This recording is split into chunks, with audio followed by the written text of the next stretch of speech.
Hello dear students, ಈಗ ನಾನು 12ನೇ problem ನಂತರ ನೆಕ್ಸ್ಟ್ ಪ್ರಾಬ್ಲಮ್ಸ್ನ ಕಂಪ್ಲೀಟಾಗಿ ಸಾಲ್ವ್ ಮಾಡ್ತಾ ಇಲ್ಲ, ಬಟ್ ನಿಮಗೆ ಹಿಂಟ್ಸ್ ಹೇಳ್ಕೊಡ್ತೀನಿ ಹೇಗೆ ಸಾಲ್ವ್ ಮಾಡಬೇಕು ಅಂತೇಳಿ. ಸೊ ದ್ಯಾಟ್ ನೀವೇ ಸಾಲ್ವ್ ಮಾಡಿ ಅದರದ್ದು ಆನ್ಸರ್ಸ್ನ ಕಮೆಂಟ್ ಸೆಕ್ಷನ್ನಲ್ಲಿ ಮೆನ್ಷನ್ ಮಾಡಿ. ಮೇನ್ಲಿ ನನ್ನ ಸ್ಟೂಡೆಂಟ್ಸ್ ಹತ್ರ ನಂದು ವಾಟ್ಸಪ್ ನಂಬರ್ ಇದೆ, ಅವರು ಡೈರೆಕ್ಟಾಗಿ ನನಗೆ ವಾಟ್ಸಪ್ಪಿಗೆ ನಿಮ್ಮ ಸೊಲ್ಯೂಷನ್ನ ಸೆಂಡ್ ಮಾಡ್ಬೋದು ಅಥವಾ ನಿಮ್ಮ ಆನ್ಸರ್ನ ಸೆಂಡ್ ಮಾಡ್ಬೋದು, ಅಥವಾ ನೀವು ಕೇಳಿದರೆ ಅಂದರೆ ಅದ್ರದ್ದು ಪರ್ಟಿಕ್ಯುಲರ್ ಆನ್ಸರ್ಸ್ನ ನಾನು ಸೆಂಡ್ ಮಾಡ್ತೀನಿ. Okay, done. ಸೊ ದ್ಯಾಟ್ ಯಾಕಂದರೆ ಎಲ್ಲ ಪ್ರಾಬ್ಲಮ್ಸ್ ನಾನೇ ಸಾಲ್ವ್ ಮಾಡೋದು ಬೇಡ, ಅಟ್ಲೀಸ್ಟ್ ನಿಮ್ಮ ತಲೆ ಖರ್ಚಾಗಲಿ. ಓಕೆ, ಆ್ಯಂಡ್ ಈ 11ನೇ ಪ್ರಾಬ್ಲಮ್ವರೆಗೂ ಸ್ವಲ್ಪ ಡಿಫ್ರೆಂಟ್ ಇದ್ದು, ಮುಂದೆ ಎಲ್ಲ ಪ್ರಾಬ್ಲಮ್ಸ್ ಈಸಿ ಇದಾವೆ. ಓಕೆ, ಎನಿವೇಸ್ ಈಗ ನೆಕ್ಸ್ಟ್ 12ನೇ ಕ್ವಶನ್ ನಮ್ಮ ಮೇಲ್ಗಡೆ ನೋಡ್ತಾ ಇದ್ದೀರಾ. 12ನೇ ಕ್ವಶನ್ ನೋಡ್ಕೊಳ್ಳಿ. ಸೇಮ್ 11ನೇ ಕ್ವಶನ್ ಏನಿತ್ತು ಅದರಲ್ಲಿನೂ ಬಲ್ಪ್ ಇತ್ತು.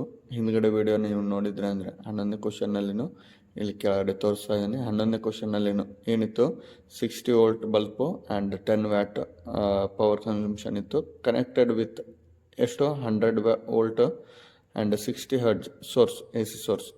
ಸೇಮ್ 12ನೇ ಕ್ವಶನಲ್ಲಿ ಏನಿದೆ, 12ನೇ ಕ್ವಶನಲ್ಲಿ 80 volt bulb and power consumption, ಬಲ್ಪದ ಪವರ್ ಕನ್ಸಂಪ್ಷನ್ ಎಷ್ಟಿದೆ 50 ವ್ಯಾಟ್. ಓಕೆ, ಕನೆಕ್ಟೆಡ್ ವಿತ್ ಎಷ್ಟು 100 volt and 60 hertz AC source. Okay, next ಈ 11ನೇ ಕ್ವಶನಲ್ಲಿ ಏನು ಮಾಡಿದ್ದಾನೆ, ಇಂಡಕ್ಟರ್ ಜೊತೆ ಸಿರೀಸ್ನಲ್ಲಿ ಕನೆಕ್ಟ್ ಮಾಡಿದ್ದ. ಇಂಡಕ್ಟರ್ ಜೊತೆ ಸಿರೀಸ್ನಲ್ಲಿ ಕನೆಕ್ಟ್ ಮಾಡಿ ಬಲ್ಪ್ ಮ್ಯಾಕ್ಸಿಮಮ್ ಇಂಟೆನ್ಸಿಟಿಲಿಂದ ಗ್ಲೋ ಆಗ್ತಿದೆ, ಹಾಗಾದರೆ ಇಂಡಕ್ಟನ್ಸು ಎಷ್ಟು ಅಂತೇಳಿ ಕೇಳಿದ್ದೆ. ಅದನ್ನ ನಾವು ಸಾಲ್ವ್ ಮಾಡಿದ್ವಿ. ಸಿಮ್ಲರ್ಲಿ 12ನೇ ಕ್ವಶನಲ್ಲಿ ಕೆಪಾಸಿಟರ್ ಜೊತೆ ಕನೆಕ್ಟ್ ಮಾಡಿದ್ದಾನೆ. Instead of inductor he has connected the bulb with the capacitor in series. Okay, ಅಂದರೆ ಬಲ್ಪ್ ಅನ್ನೋದು ಏನಾಗಿ ಆ್ಯಕ್ಟ್ ಆಗ್ತಿದೆ, ಇದು ರೆಸಿಸ್ಟರ್ ಆಗಿ ಆ್ಯಕ್ಟ್ ಆಗ್ತಿದೆ. ರೆಸಿಸ್ಟರ್ ಆ್ಯಂಡ್ ಇದನ್ನು ಯಾವುದ್ರ ಜೊತೆ ಕನೆಕ್ಟ್ ಮಾಡಿದ್ದಾನೆ, ಕೆಪಾಸಿಟರ್ ಜೊತೆ. ಹಾಗಾದರೆ ಇದು ಯಾವ ಸರ್ಕ್ಯೂಟ್ ಆಯಿತು, R C circuit. Therefore R ಅನ್ನೋದನ್ನು ಹೆಂಗೆ ಕ್ಯಾಲ್ಕುಲೇಟ್ ಮಾಡ್ತೀರಾ, ಪವರ್ ಇಸ್ಕೊಲ್ ಟು ನಿಮಗೇನಿದೆ ಫಾರ್ಮುಲಾ I² ಇಂಟು ಏನಿದೆ, I² into very good R, ಹೌದಾ? ಆರ್ ಎಲ್ಸ್ ಇನ್ನೊಂದು ಫಾರ್ಮುಲಾ ಹೇಳಿದ್ನಿ, ಏನು ಇದು. ಈಗ ನಮಗಿಲ್ಲಿ ಪವರ್ ಗೊತ್ತಿದೆ, ಕರೆಂಟ್ ಗೊತ್ತಿಲ್ಲ, ರೆಸಿಸ್ಟೆನ್ಸ್ ಗೊತ್ತಿಲ್ಲ. ದೇರ್ಫೋರ್ ಈ ಫಾರ್ಮುಲಾನ ನಾನು ಡೈರೆಕ್ಟಾಗಿ ಯೂಸ್ ಮಾಡೋಕ್ಕಾಗಲ್ಲ. ಇದ್ರ ಬದಲು ಇನ್ನೊಂದು ಫಾರ್ಮುಲಾ ಹೇಳಿದ್ದೆ, ಏನು, V² ಡಿವೈಡೆಡ್ ಬೈ ಆರ್, ಹೌದಾ? ಹಂಗಾರೆ ಇನ್ನು ಈ ಕಡೆ ಹೋಗಿದ್ರೆ ಡೈರೆಕ್ಟ್ ರೆಸಿಸ್ಟೆನ್ಸ್ ಸಿಗುತ್ತಾ, ಆರ್ ಇಸ್ಕೊಲ್ ಟು ಎಷ್ಟಾಯಿತು, power V² divided by P ಅಂತ ಆಯಿತು, ಹೌದಾ? ನೆಕ್ಸ್ಟ್ ನಾನು ಹೇಳಿದ್ದೀನಿ 11ನೇ ಪ್ರಾಬ್ಲಮ್ನಲ್ಲಿ ಕನ್ಫ್ಯೂಸ್ ಆಗಬೇಡಿ, ಯಾಕಂದರೆ ನಿಮಗೆ ಹಿಂದ್ಗಡೆ ಫಾರ್ಮುಲಾ ಶೀಟ್ನಲ್ಲಿ ಇಲ್ಲಿ ಫಾರ್ಮುಲಾ ಚೇಂಜ್ ಮಾಡಿಸಿದೆ. ಏನು, P is equal to I/RMS² into R is equal to V/RMS² divided by R ಅಂತೇಳಿ ಬರೆದಿದ್ದೆ. ಅದು ಆ್ಯಕ್ಚುಲಿ ಫಾರ್ಮುಲಾ ತಪ್ಪು. Okay, V/RMS² divided by Z into R. ಇದು ಯಾವಾಗ ಯೂಸ್ ಮಾಡಬೇಕು, ಈ ಫಾರ್ಮುಲಾ ಯಾವಾಗ ಯೂಸ್ ಮಾಡಬೇಕು, ಯಾವಾಗಂದರೆ LCR ಸರ್ಕ್ಯೂಟ್ ಇದ್ದಾಗ, AC ಸೋರ್ಸಿಗೆ ಕನೆಕ್ಟ್ ಮಾಡಿದಾಗ. ಓಕೆ, ನಾವಿಲ್ಲಿ ಏನು ಯೂಸ್ ಮಾಡ್ತಾ ಇದ್ವಿ, ಪವರ್ ಇಸ್ಕೊಲ್ ಟು ಈ formula V² divided by R ಅಂತ ಡೈರೆಕ್ಟಾಗಿ ಯೂಸ್ ಮಾಡ್ತಿದ್ದೀನಿ. Z ಅನ್ನೋದು ತೊಗೊಂಡಿಲ್ಲ. ಯಾಕೆ Z ಅನ್ನೋದು ತೊಗೊಂಡಿಲ್ಲ, ಯಾಕಂದರೆ ಇದು purely we are talking out the bulb. ಗೊತ್ತಾಗ್ತಿದೆ? ಬಲ್ಬ್ ಬಗ್ಗೆ ಅಷ್ಟೇ ನಾವು ಮಾತಾಡ್ತಾ ಇದ್ವಿ. ಅಂದರೆ ಬಲ್ಪಿಗೆ ರೆಸಿಸ್ಟೆನ್ಸ್ ಇದೆ, ದೇರ್ಫೋರ್ ರೆಸಿಸ್ಟೆನ್ಸ್ ಅಷ್ಟೇ. ಮುಂದೆ ಆ ಬಲ್ಪನ್ನ ತೊಗೊಂಡೋಗಿ ಅಲ್ಲಿ ಕನೆಕ್ಟ್ ಮಾಡ್ತಾನೆ, AC ಸೋರ್ಸಿಗೆ ಕನೆಕ್ಟ್ ಮಾಡ್ತಾನೆ. ದೇರ್ಫೋರ್ ನಾವೀಗ ಪರ್ಟಿಕ್ಯುಲರ್ಲಿ ಮಾತಾಡ್ತಿರೋದು ಬಲ್ಬ್ ಬಗ್ಗೆ. ದೇರ್ಫೋರ್ ಫಾರ್ಮುಲಾ ಏನು, P is equal to V² divided by R. ಹಂಗಾದ್ರೆ ಆರ್ ಕಂಡುಹಿಡಬೇಕಂದ್ರೆ ಆರ್ನ ಈ ಕಡೆ ತಂದರೆ ಪಿ ಕೆಳಗಡೆ ಬರ್ತದೆ. Therefore R is equal to V² divided by P. ಅರ್ಥ ಆಯ್ತು ಅಂತ ಅನ್ಕೊಂಡೆ. ಓಕೆ, ಎನಿವೇಸ್ ನೆಕ್ಸ್ಟ್ ಆರ್ ಕಂಡುಹಿಡಿದರೆ ಇದು ಯಾವ ಸರ್ಕ್ಯೂಟ್ ಆಯಿತು, RC ಸರ್ಕ್ಯೂಟ್ ಆಯಿತು. ನೆಕ್ಸ್ಟ್ ಅಲ್ಲಿ ಏನು ಕಂಡುಹಿಡಿಯೋಕ್ಕೆ ಕೇಳ್ತಿದ್ದಾನೆ, ಕೆಪಾಸಿಟನ್ಸ್ ಕಂಡುಹಿಡಿಯೋಕ್ಕೆ ಕೇಳ್ತಿದ್ದಾನೆ, ಹೌದಾ? ಸೊ ಪೆನ್ಸಿಲ್ ವರ್ಕ್ ಹೇಳಿದ್ದೀನಲ್ಲ, ಕೆಪಾಸಿಟನ್ಸ್ ಬೇಕು ಅಂತಂದರೆ ನಮಗೆ ಕೆಪಾಸಿಟನ್ಸ್ ಯಾವ ಫಾರ್ಮುಲಾದಲ್ಲಿ ಬರುತ್ತೆ, XC. ನಿಮಗೆ ತಲೆ ಫಸ್ಟ್ ಬರಬೇಕಾಗಿರೋದು ಫಾರ್ಮುಲಾಸ್. ಸೊ 2πfc ಅನ್ನೋವಂಥ ಫಾರ್ಮುಲಾ. ಬಟ್ ಸಿ ಕಂಡುಹಿಡಬೇಕಂದ್ರೆ ಇಲ್ಲಿ XC ಗೊತ್ತಿರಬೇಕು. XC ಗೊತ್ತಿಲ್ಲ ಅಂದರೆ ಹಂಗಾರೆ XC ಅನ್ನೋದು ಯಾವುದ್ಯಾವ್ದು ಫಾರ್ಮುಲಾದಲ್ಲಿ ಬರುತ್ತೆ, XC ಅನ್ನೋದು Z ಫಾರ್ಮುಲಾದಲ್ಲಿ ಬರುತ್ತೆ. Z ಇಸ್ಕೊಲ್ ಟು ಏನು, √ R² plus XL minus XC whole square. But ಇಲ್ಲಿ ಇಂಡಕ್ಟರ್ ಇಲ್ಲ ಅಂದರೆ ಎಕ್ಸೆಲ್ ಅನ್ನೋದೇನಾಯಿತು, ಎಕ್ಸೆಲ್ ಅನ್ನೋದು ಹೋದಂಗೆ. ಎಕ್ಸೆಲ್ ಅನ್ನೋದು ಹೋಯ್ತು ಅಂದರೆ ಉಳಿಯೋದೇನೋ R square minus X C square. Minus ಅಂದರೆ ಸ್ಕ್ವೇರ್ ಮಾಡಿದರೆ ಅದು ಪ್ಲಸ್ ಆಯ್ತು, ಹೌದಾ. So R square plus X C square. Square ರೂಟ್ನ ಈ ಕಡೆ ತಂದರೆ ಝಡ್. ಬಟ್ ಝಡ್ ಗೊತ್ತಿಲ್ವಲ್ಲ ನಮಗೆ, ಝಡ್ ಗೊತ್ತಿಲ್ಲ, ಆರ್ ಗೊತ್ತಿದೆ, ಎಕ್ಸ್ ಸಿ ನಮಗಿದು ಗೊತ್ತಿಲ್ಲ, ಹೌದಾ. ಝಡ್ನ ಹೆಂಗೆ ಕ್ಯಾಲ್ಕುಲೇಟ್ ಮಾಡ್ತೀರಾ? So therefore Z is equal to, ನಮ್ಮ ಫಾರ್ಮುಲಾ ಏನಿದೆ ಹೇಳಿ, V R M S divided by I R M S, ಹೌದಾ. So V R M S ಗೊತ್ತು, ವಿ ಕೊಟ್ಟಿದ್ದಾನೆ, ಐ ಆರ್ ಎಮ್ ಎಸ್ ಗೊತ್ತಿಲ್ಲ, ಐ ಆರ್ ಎಮ್ ಎಸ್ಸು ಗೊತ್ತಿಲ್ಲ, Z ಗೊತ್ತಿಲ್ಲ. ಹಾಗಾದ್ರೆ ಇದರೊಳಗೆ ಕ್ಯಾಲ್ಕುಲೇಟ್ ಮಾಡೋಕ್ಕೆ ಬರೋಲ್ಲ. At least I R M S ನಾವು ಕಂಡುಹಿಡಿಬೋದಾ? I R M S formula ಏನು? ಐ ಆರ್ ಎಮ್ ಎಸ್ಗೆ I not into I naught divided by square root of 2 ಅಂತೇಳಿ ಗೊತ್ತಿದೆ. ಬಟ್ ಇಲ್ಲಿ ಐ ನಾಟ್ ಗೊತ್ತಿಲ್ಲ. ಹಾಗಾದ್ರೆ ಐ ಆರ್ ಎಮ್ ಎಸ್ನ ಹೆಂಗೆ ಕ್ಯಾಲ್ಕುಲೇಟ್ ಮಾಡ್ಬೋದು? ಡೈರೆಕ್ಟಾಗಿ ನೆನಪಿಟ್ಕೊಳ್ಳಿ, ಬಲ್ಬ್ಲಿಂತ್ರ ಏನು ಕರೆಂಟ್ ಬರ್ತಿದೆಯೋ, ಫಾರ್ ಎಕ್ಸಾಂಪಲ್ ಈಗ ಏನು ತೋರಿಸ್ತಾ ಇದ್ದಾನೆ ಇವನು, ಇದು ಆರ್ ಸಿ ಸರ್ಕ್ಯೂಟ್ ಅಂದರೆ ಇಲ್ಲೊಂದು ಬಲ್ಪ್ ಇದೆ, ಹೌದಾ. ಬಲ್ಪ್ ಇದೆ, ಬಲ್ಪ್ ಗ್ಲೋ ಆಗ್ತಿದೆ, ಹೌದಾ. ನೆಕ್ಸ್ಟ್ ಇದನ್ನ ಯಾವುದಕ್ಕೆ ಕನೆಕ್ಟ್ ಮಾಡಿದ್ದಾನೆ? ಕೆಪಾಸಿಟ್ರಿಗೆ ಕನೆಕ್ಟ್ ಮಾಡಿದ್ದಾನೆ. ನಮಗಿಲ್ಲಿ ಬಲ್ಪದ್ದು ಪವರ್ ಕನ್ಸಂಪ್ಷನ್ ರೆಸಿಸ್ಟೆನ್ಸ್ ಸಿಕ್ತು ಅಂದರೆ ಇದು ರೆಸಿಸ್ಟರ್ ಇದ್ದಂಗೆ, ಹೌದಾ. ಇದು ಪವರ್ ಕನ್ಸಂಪ್ಷನ್ ಗೊತ್ತಿದೆ, ಇದರದ್ದು ವೋಲ್ಟೇಜ್ ಗೊತ್ತಿದೆ. ಹಾಗಾದರೆ ವೋಲ್ಟೇಜು ರೆಸಿಸ್ಟೆನ್ಸ್ ಗೊತ್ತಿದೆ ಅಂದರೆ ಇದರಲ್ಲಿ ಕರೆಂಟ್ ಎಷ್ಟು ಫ್ಲೋ ಆಗುತ್ತೆ ಗೊತ್ತಿಡ್ಬೋದಾ? ಈ ಫ್ಲೋ ಆಗ್ತಿರೋ ಕರೆಂಟು, ಇದೇ ಕರೆಂಟೇ ನೆಕ್ಸ್ಟ್ ಕೆಪಾಸಿಟ್ರಿಗೂ ಹೋಗ್ಬೇಕಲ್ಲ, ಹೌದಾ. ದೇರ್ಫೋರ್ ಫಸ್ಟ್ ಏನು ಮಾಡಬೇಕು? ಕರೆಂಟಿಂದ ಬಲ್ಪ್ ಹೆಂಗೆ ಕ್ಯಾಲ್ಕುಲೇಟ್ ಮಾಡ್ತೀರಾ? ನಿಮಗೆ ವಿ ಗೊತ್ತಿದೆ, ಆರ್ ಸಿಕ್ಕಿದೆ. ಹಂಗಾರೆ V is equal to I into R ಅಂತೇಳಿ ಫಾರ್ಮುಲಾ. ಹಂಗಾರೆ I is equal to V divided by R. ಗೊತ್ತಾಯ್ತಾ? ವಿ ಎಷ್ಟು ಹಾಕ್ಬೇಕಿಲ್ಲಿ? ಇದನ್ನ ಹಾಕ್ತೀರಾ, ಇದನ್ನು ಹಾಕಬೇಕು. ಯಾಕಂದರೆ we are talking about the bulb here, okay. So ಬಲ್ಬ್ದಲ್ಲಿ ಫ್ಲೋ ಆಗ್ತಿರೋಂಥ ಕರೆಂಟ್ನ ಕಂಡುಹಿಡಿತೇವೆ. ಸೊ ವಿ ಎಷ್ಟು ಹಾಕ್ತೀರಾ? 80 ಡಿವೈಡೆಡ್ ಬೈ ಆರ್ ಇಲ್ಲಿ ಬಂದಿರ್ತದೆ, ಆರದ ವ್ಯಾಲ್ಯೂನ ನೀವು ಹಾಕಬೇಕು. ಹಾಕಿದರೆ ಅಂದರೆ ಕರೆಂಟ್ ಸಿಗುತ್ತೆ. ಇದು 0. ಸಮಥಿಂಗ್ 11ನೇ ಪ್ರಾಬ್ಲಮ್ನಲ್ಲಿ ನೆನಪು ಮಾಡ್ಕೊಳ್ಳಿ. 11ನೇ ಪ್ರಾಬ್ಲಮ್ ವೀಡಿಯೋ ನೋಡಿದ್ರೆ 0. ಸಮಥಿಂಗ್ ಬರ್ತಿತ್ತು ಅಂದರೆ ಅದನ್ನ ಫ್ರ್ಯಾಕ್ಷನ್ ಒಳಗಡೆ ಇಡಿ. 1/6 ಅಂತೇಳಿ ಬಂದಿತ್ತು 11ನೇ ಪ್ರಾಬ್ಲಮ್ನಲ್ಲಿ. ಹಂಗೆ ಫ್ರ್ಯಾಕ್ಷನ್ ಒಳಗಡೆ ಇಡಿ. ಅಥವಾ 0 ಬಿಟ್ಟು ಹೆಚ್ಚಿಗೆ ಏನಾದರೂ ಬರ್ತಿತ್ತು ಅಂತೇಳಿ ಅಂದರೆ ವ್ಯಾಲ್ಯೂ, ಅದನ್ನು ನೀವು ಪಾಯಿಂಟ್ನಲ್ಲಿ ತೊಗೊಂಡ್ರೆ ಪರವಾಗಿಲ್ಲ, ನಡೀತೆ, ಓಕೆ. ಯಾಕೆ 0 ಪಾಯಿಂಟ್ನಲ್ಲಿ ಇಡಬೇಡಿ, ಫ್ರ್ಯಾಕ್ಷನ್ನಲ್ಲಿ ಇಡಿ ಅಂತೇಳಿ ಅಂತಿದ್ದೀನಿ. 1/6 ಅಂತೇಳಿ ಬಂದಿತ್ತು ಅಲ್ಲಿ. ಯಾಕಂದು ಹೇಳಿದೆ? ಯಾಕಂದರೆ 0. ನೀವು ಒಂದಿಷ್ಟು ಜನ 0.16 ತೊಗೊಂಡ್ರೆ ಆನ್ಸರ್ ಬೇರೆ ಆಗುತ್ತೆ, 167 ಅಂತೇಳಿ ತೊಗೊಂಡ್ರೆ ಬೇರೆ ಆಗುತ್ತೆ, 0.166 ಅಂತೇಳಿ ತೊಗೊಂಡ್ರೆ ಆನ್ಸರ್ ಬೇರೆ ಬೇರೆ ರೇಂಜ್ ಬರುತ್ತೆ, okay.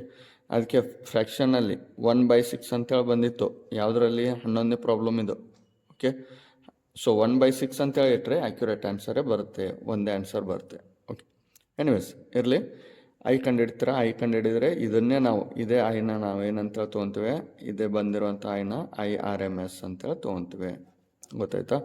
I R M S ತೊಗೊಂಡ್ರೆ ಹಂಗಾದ್ರೆ ಝಡ್ ಕಂಡುಹಿಡಿಬೋದಾ? Z is equal to V R M S divided by I R M S. Therefore V R M S ಎಷ್ಟಿದೆ? ಅವ್ನು ಕೊಟ್ಟಿರೋಂಥ ವೋಲ್ಟೇಜ್ನ ನಾವು ಆರ್ ಎಮ್ ಎಸ್ ಅಂತೇಳಿ ತೊಗೋಬೇಕು ಅಂತೇಳಿ ಹೇಳ್ತೀನಿ. ವಿ ಆರ್ ಎಮ್ ಎಸ್ ಅಂದರೆ 100 ಇದೆ, ಐ ಆರ್ ಎಮ್ ಎಸ್ ಅಂದರೆ ಇಲ್ಲಿ ಕ್ಯಾಲ್ಕುಲೇಟ್ ಮಾಡಿರ್ತೀರ, ಅದು ಬಂದಿರೋ ಸಬ್ಸ್ಟಿಟ್ಯೂಟ್ ಮಾಡಿದರೆ ನಿಮಗೆ ಝಡ್ ಸಿಗುತ್ತೆ. ಝಡ್ ಯೂನಿಟ್ ಏನು? Ohm, okay. ಝಡ್ ಸಿಕ್ಕ ಮೇಲೆ ನೀವೇನು ಮಾಡ್ಬೋದು? ಡೈರೆಕ್ಟಾಗಿ ಎಕ್ಸ್ ಸಿ ಕ್ಯಾಲ್ಕುಲೇಟ್ ಮಾಡ್ಬೋದು. ಯಾವ ಫಾರ್ಮುಲಾ ಇದು? Z is equal to square root of R square plus X C whole square. ಈ ಫಾರ್ಮುಲಾ ಹಾಕಿದರೆ ಎಕ್ಸ್ ಸಿ ಸಿಗುತ್ತೆ. ಎಕ್ಸ್ ಸಿ ಸಿಕ್ಕ ಮೇಲೆ ಮುಂದೇನು ಮಾಡಬೇಕು? ಸಿ ಕಂಡುಹಿಡಬೇಕಂದ್ರೆ ಈ ಫಾರ್ಮುಲಾ, ಹೌದಾ. 1 divided by 2πf into X C. ಈ ಕಡೆ ಇತ್ತು ನ್ಯೂಮರೇಟ್ರಿಗೆ, ಅದನ್ನ ಡಿನಾಮಿನೇಟ್ರಿಗೆ ತಂದ್ರೆ ಅಂದರೆ ಸಿ ಸಹಿತ ಸಿಗುತ್ತೆ. ಗೊತ್ತಾಯ್ತಲ್ಲ? ಕ್ಯಾಲ್ಕುಲೇಟ್ ಮಾಡ್ತೀರಾ ಅಂತ ಅಂದ್ಕೊಂಡಿದ್ದೀನಿ, ಓಕೆ. ಇದನ್ನ ಕ್ಯಾಲ್ಕುಲೇಟ್ ಮಾಡಿ ನಿಮ್ಮದು ಆನ್ಸರ್ನ ನನಗೆ ಕಮೆಂಟ್ ಮಾಡಿ ತಿಳಿಸಿ, ಗೊತ್ತಾಯಿತು? Okay, let's move on to the next question number 13.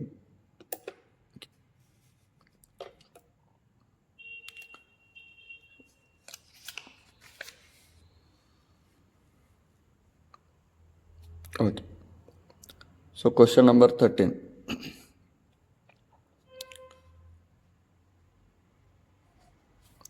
Question number 13 ಏನು ಹೇಳ್ತಿದೆ? L C R circuit contains pure inductor L pure inductor ಅಂತ ಹೇಳ್ಕೊಟ್ಟು ಬರೀ ಎಲ್ ಕೊಟ್ಟಿದ್ದಾನೆ ಅಂದರೆ ಆಬ್ವಿಯಸ್ಲಿ ನಿಮಗೆ ಓದ್ತಿದ್ದಂಗೆ ತಲೆಯಲ್ಲಿ ಬರಬೇಕು ಎಲ್ಲಿ ಕೇಳ್ತಾನೆ ಇವನು ಅಂತೇಳಿ. ಓಕೆ, ಎನಿವೇಸ್ ಇರಲಿ, ನೋಡೋಣ ಕ್ವಶನ್ ನೋಡೋಣ. A capacitor of capacitance 10 micro farad. ಎಲ್ಲಿ ಕೊಟ್ಟಿದ್ದಾನೆ ಕೊಟ್ಟಿಲ್ಲ, ಕೆಪಾಸಿಟನ್ಸು 10 ಮೈಕ್ರೋ ಫ್ಯಾರಡ್ ಅಂತ ಹೇಳಿ ಕೊಟ್ಟಿದ್ದಾನೆ. ನೆಕ್ಸ್ಟ್ ರೆಸಿಸ್ಟೆನ್ಸ್ ಎಷ್ಟು ಕೊಟ್ಟಿದ್ದಾನೆ, 50 ಓಮ್. ಹೌದಾ. As to draw maximum current, important ಏನು, ಮ್ಯಾಕ್ಸಿಮಮ್ ಕರೆಂಟ್ ಅಂತೇಳಿ ಬಂದಾಗ ಏನು ಅನ್ಬೇಕು ಅಂತೇಳಿ ಅಂದಿದ್ದೆ, ಯಾವ circuit, good, very good, maximum current ಅಂತೇಳಿ ಕ್ವಶನಲ್ಲಿ ಬಂತು ಅಂದರೆ ಅದು ರೆಸೋನೆಂಟ್ ಸರ್ಕ್ಯೂಟ್ ಇತ್ತಂದರೆ. ಆ್ಯಂಡ್ ಇನ್ನೊಂದು ಏನು ಥಿಂಗು, ಇದು LCR ಸರ್ಕ್ಯೂಟ್. LCR ಇತ್ತಂದರೆ ಮಾತ್ರ ನಾವು XL XC ಅಂತೇಳಿ ತೊಗೊಳಕ್ಕೆ ಸಾಧ್ಯ, ರೆಸೋನೆಂಟ್ ಸರ್ಕ್ಯೂಟ್ ಅಂತೇಳಿ ತೊಗೊಳಕ್ಕೆ ಸಾಧ್ಯ. ಬರೀ RC ಇತ್ತು ಅಥವಾ LR ಸರ್ಕ್ಯೂಟ್ ಇತ್ತು ಅಂದರೆ ಅದನ್ನ ಅಲ್ಲಿ ರೆಸೋನೆಂಟ್ ಸರ್ಕ್ಯೂಟ್ ಅಂತೇಳಿ ನಾವು ತೊಗೊಳಲ್ಲ. ಯಾಕಂದರೆ XL XC ಅಂತೇಳಿ ತೊಗೊಂಡ್ರೆ ಒಂದು ಅಬ್ಸೆಂಟ್ ಇರುತ್ತೆ, ಒಂದು ಅಬ್ಸೆಂಟ್ ಇತ್ತಂದರೆ ಇನ್ನೊಂದು 0 ಅಂತೇಳಿ ತೋರಿಸ್ದಂಗೆ ಆಗುತ್ತೆ. ಗೊತ್ತಾಗ್ತಿದೆಯಾ? ಓಕೆ, ಸೊ ರೆಸೋನೆಂಟ್ ಸರ್ಕ್ಯೂಟ್ ಇತ್ತಂದರೆ Z ಏನಾಗುತ್ತೆ, R ಆಗುತ್ತೆ. ಹಂಗಾರೆ ಝಡ್ದು ವ್ಯಾಲ್ಯೂ ಎಷ್ಟಾಯಿತು, 50. ಡೈರೆಕ್ಟಾಗಿ ನಿಮ್ಗೆ ಗೊತ್ತಾಯ್ತಾ? ನಿಮಗೆ ಫಾರ್ಮುಲಾ ಲಿಸ್ಟ್ ಪಾರ್ಟ್ 1 ವಿಡಿಯೋನಲ್ಲಿ ಫಾರ್ಮುಲಾ ಲಿಸ್ಟ್ನಲ್ಲಿ ಮೆನ್ಷನ್ ಮಾಡಿದ್ದೀನಿ, ಸೆಕೆಂಡ್ ಪಾಯಿಂಟ್ ನೋಟ್ನಲ್ಲಿ, ಸೆಕೆಂಡ್ ಪಾಯಿಂಟ್ನಲ್ಲಿ. ಹೌದಾ. So maximum current, if in the question maximum current ಅಂತ ಬಂತು ಅಂದರೆ ಅದು ರೆಸೋನೆಂಟ್ ಸರ್ಕ್ಯೂಟ್ ಅಂದಾಗ ಗಿವನ್ ಫ್ರೀಕ್ವೆನ್ಸಿನೇ ಏನಾಗುತ್ತೆ, ಫ್ರೀಕ್ವೆನ್ಸಿ ಕೊಟ್ಟಿದ್ದಂದರೆ ಅದು ರೆಸೋನೆಂಟ್ ಫ್ರೀಕ್ವೆನ್ಸಿ ಅಂತ ಆಗುತ್ತೆ. ಓಕೆ, ಕ್ವಶನ್ ಓದಿ ಮುಂದ್ಗಡೆ. Maximum current from A AC source of 200 volts. So 200 volt ಇದು ಪೀಕ್. ನೆನಪಿಟ್ಕೊಳ್ಳಿ, ಮ್ಯಾಕ್ಸಿಮಮ್ ಕರೆಂಟ್ ಅಂತೇಳಿ ಕೊಟ್ಟಿದ್ದಾನೆ, ರೆಸೋನೆಂಟ್ ಸರ್ಕ್ಯೂಟ್ ಆಗುತ್ತೆ. XL XC, Z R ಆಗುತ್ತೆ. ಬಟ್ ಇದನ್ನ ವ್ಯಾಲ್ಯೂನ ಇಲ್ಲಿ 200 ವೋಲ್ಟೇಜ್ನ ನೀವು ಪೀಕ್ ವ್ಯಾಲ್ಯೂ V0 ಅಂತೇಳಿ ತೊಗೊಳ್ಬಾರ್ದು, ಮಿಸ್ಟೇಕ್ ಆಗುತ್ತೆ. ಯಾಕೆ, ಅವ್ನು ಮೆನ್ಷನ್ ಮಾಡಿಲ್ಲ, ಪೀಕ್ ವೋಲ್ಟೇಜ್ ಅಂತೇಳಿ ಮೆನ್ಷನ್ ಮಾಡಿದರೆ ಮಾತ್ರ V0 ತೊಗೋಬೇಕು. ಹಾಗಾದ್ರೆ ಇದು ಯಾವ ವೋಲ್ಟೇಜ್ ಕೊಟ್ಟಿರೋದು, VRMS ಅಂತಲೇ ತೊಗೊಳ್ಬೇಕು. ಗೊತ್ತಾಯ್ತಾ? Okay, good, very good.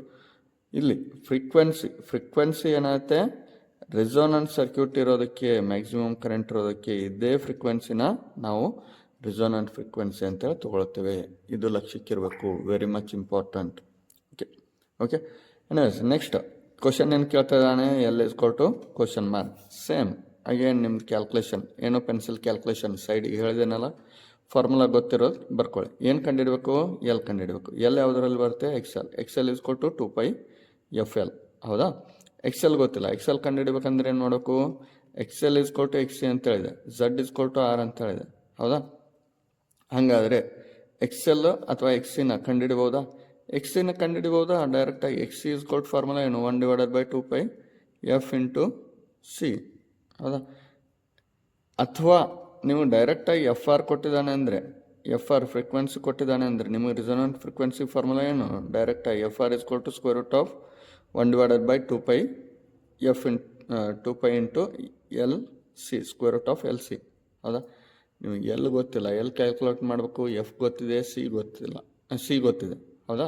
So ಎಲ್ಲನ್ನು ಈ ಕಡೆ ತಂದರೆ ಅಂದರೆ ಮಾಡಿಫೈ ಮಾಡೋದು ಮ್ಯಾಥಮೆಟಿಕ್ಸ್ ಸ್ಟೆಪ್ಸು ತುಂಬ ಜನ ಸ್ಟೂಡೆಂಟ್ಸು ತಪ್ಪು ಮಾಡ್ತಾರೆ. ಈ ಫಾರ್ಮುಲಾ ಎಲ್ ಕಂಡುಹಿಡಿಬೇಕಂದ್ರೆ ಹೆಂಗೆ ಮಾಡಿಫೈ ಮಾಡಬೇಕು, ನಿಮ್ಗೆ ಕನ್ಫ್ಯೂಷನ್ ಆಗ್ತಿತ್ತು ಅಂತೇಳಂದರೆ ಏನು ಕಂಡುಹಿಡ್ಬೇಕು ನೋಡ್ರಿ, ಆ ಟರ್ಮ್ನೆಲ್ಲ ಮೊದಲು ನ್ಯೂಮರೇಟ್ರಿಗೆ ತೊಗೊಂಡು ಬರ್ರಿ.